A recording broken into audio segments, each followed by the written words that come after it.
Let's talk about college football. And the commissioner of the Pac-12 is kind enough to join us here, a fellow native New Yorker living out here on the West Coast. Larry Scott of the Pac-12 joining me here. How are you, Commissioner? I'm doing pretty well. Thanks for having me, Rich. You bet. Let's start, I guess, with the personal, if you don't mind. Is it true that you and your family contracted COVID-19 and dealt with that scourge yourself? Yes. In early July, I got it from one of my family members, and then all five of us had it. So got to experience firsthand some of the challenges, and also kind of the randomness in terms of how it affects people.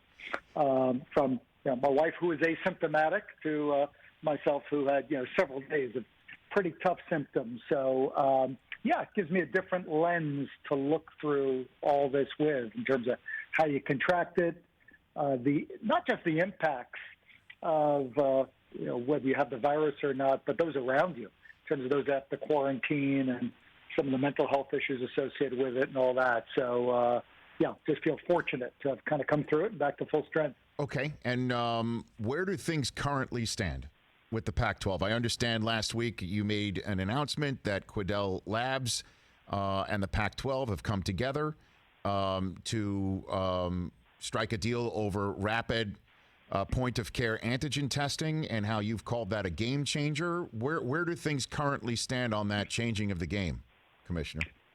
Yeah, so it's really new. As you mentioned, we only just announced this last week, came together fairly quickly at the end with Quidel. And so where we stand is our existing position is we're not going to start competition before January 1st. And this new testing arrangement, which allows us on each of our campuses to test our student-athletes daily with immediate results, is a big breakthrough. But it's not the only hurdle we have.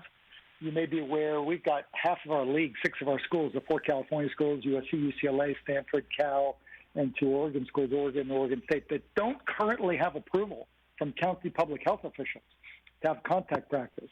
They've given it for the NFL teams in their areas, but they haven't given it for our college teams yet.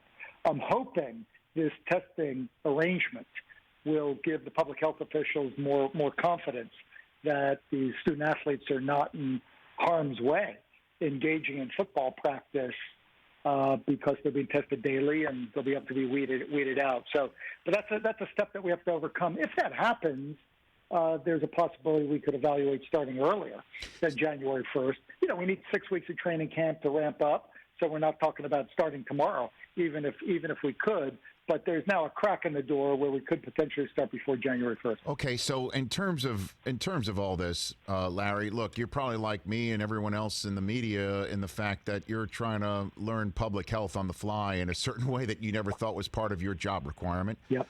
But how does this point-of-care testing change anything? I mean, does it catch asymptomatic? Does it? Where would you put it? I mean, would you put it in facilities? Would you actually put it in stadiums? How does this work? How does it change the game, Larry? Well, we these are in short supply, hard to come by, as you can imagine.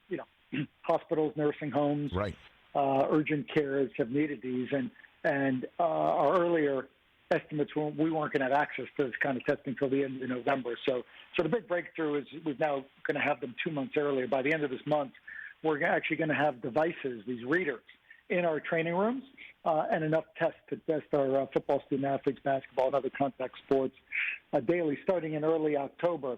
And what it allows you to do is, unlike the PCR tests, which have to be sent off to a lab.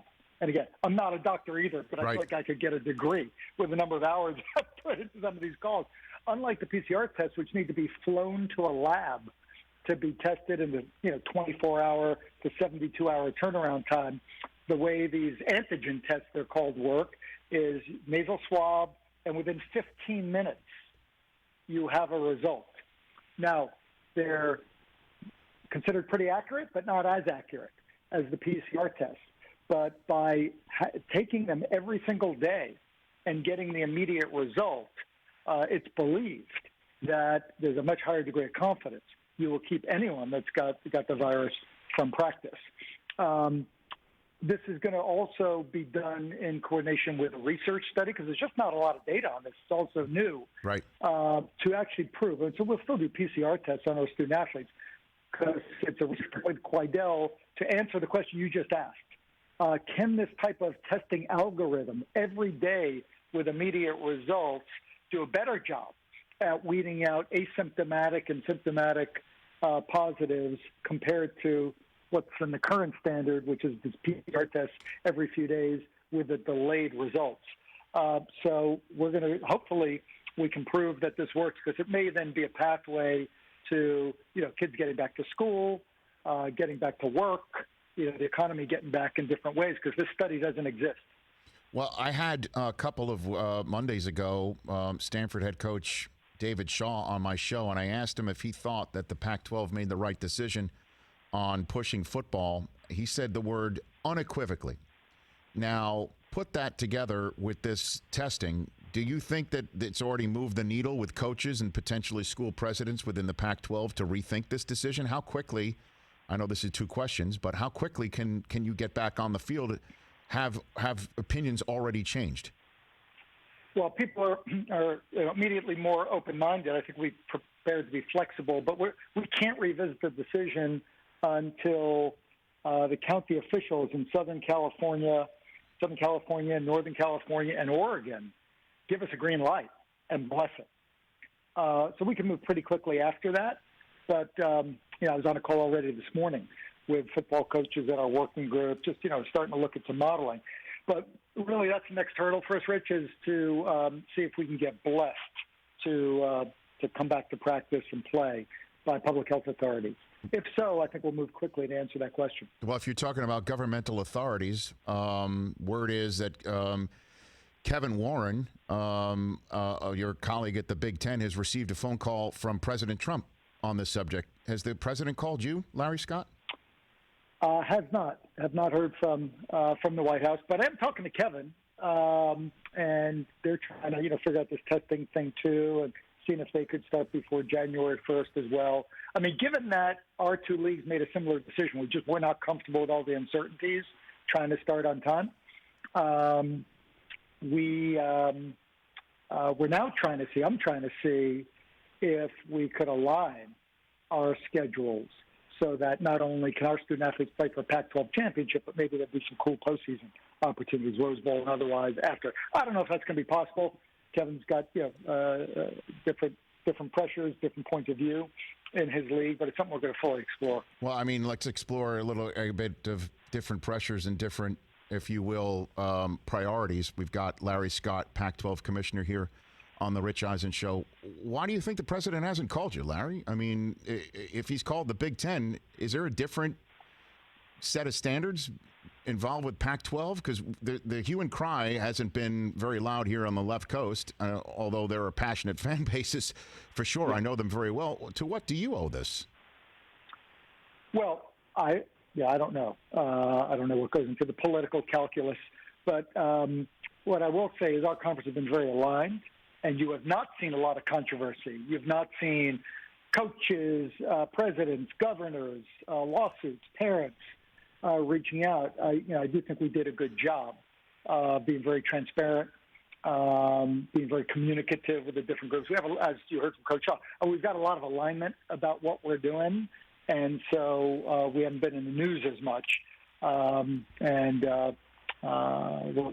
try to keep it that way. And then other conferences are still pushing ahead. Larry, do they have different science than you? Have they gotten different information, or are you guys working off the same information? I think we're generally working off the same information. It's been good collaboration, a lot of discussion between medical advisors in different leagues. Look, I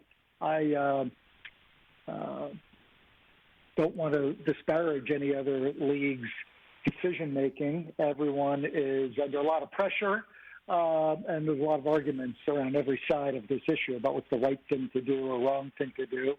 For us, we put the health and safety of our student-athletes first, and there were just too many uncertainties and not the availability of testing and without the government approvals that, as David Shaw said, it was unequivocally, the right decision for us at the time.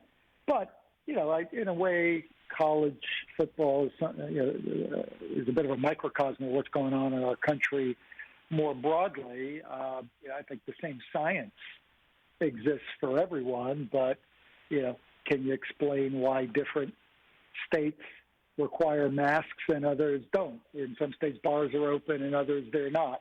I think college football has gotten caught up in that a little bit too. So then, is there a possibility, Larry, that when it comes down to it, you want to talk about pressures? If you and the Big Ten decide we're not going, and then we're all sitting here talking about an SEC game where kids are a week later not testing positive for COVID, then the pressure, I guess, would land fully squarely on your conference in the Big Ten.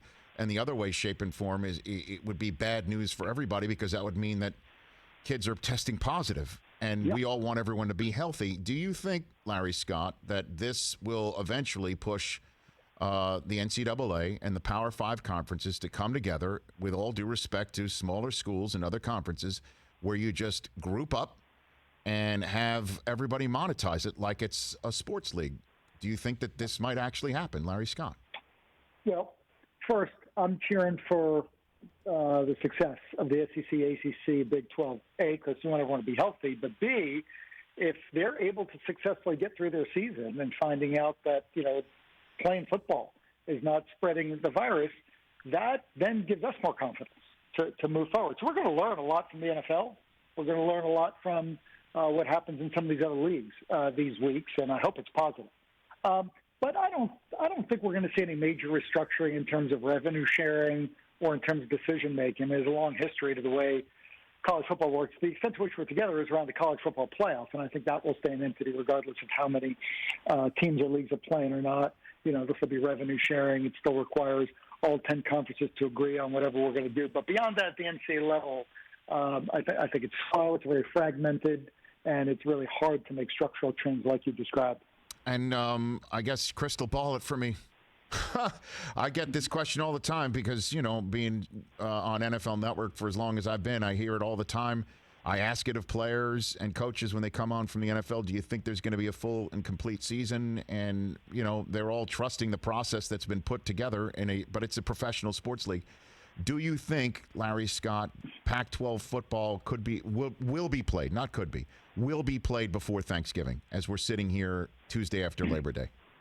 I'd say it's unlikely that we're going to play before Thanksgiving. I mean, we would need a full 6 weeks of practice and training camp to feel comfortable. Student athletes are healthy and ready and not going to put themselves at risk of injury.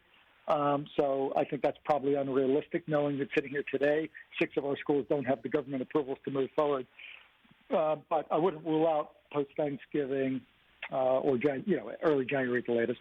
Okay, and what about college basketball, Larry? How about here Tuesday after Labor Day, Pac-12 playing before Christmas? I know that currently things have been pushed to right around Thanksgiving weekend, but what do you think about the possibility of Pac-12 basketball returning before Christmas this year?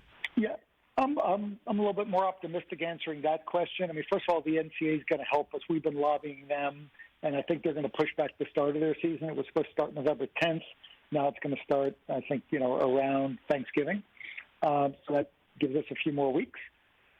Secondly, with this new testing capability we have, which, by the way, I think is essential for basketball. I mean, you've only got 15 guys on a roster. It's the closest of close contact sport. There's no equipment in between you. You're basically, in close contact with the other team the whole time. So it's indoors. So there are additional challenges that basketball has, which is why the kind of testing we've now got access to, I think, is going to be so critical. So I'm hopeful that with those government approvals I talked about are still essential for basketball. In California schools, they can't practice indoors, can't touch a basketball right now. But assuming that's forthcoming, I'd like to think we can start around the time the rest of the country is starting. Larry, thanks for the call. Appreciate it. I'm glad you and your family are healthy. And I look forward to getting you back on maybe in a few weeks once college football might have started in other conferences and vice versa, potentially. Thank you for the call. Happy to do it. Thanks, Rich. Thanks. It's Larry Scott, Pac-12 Commissioner.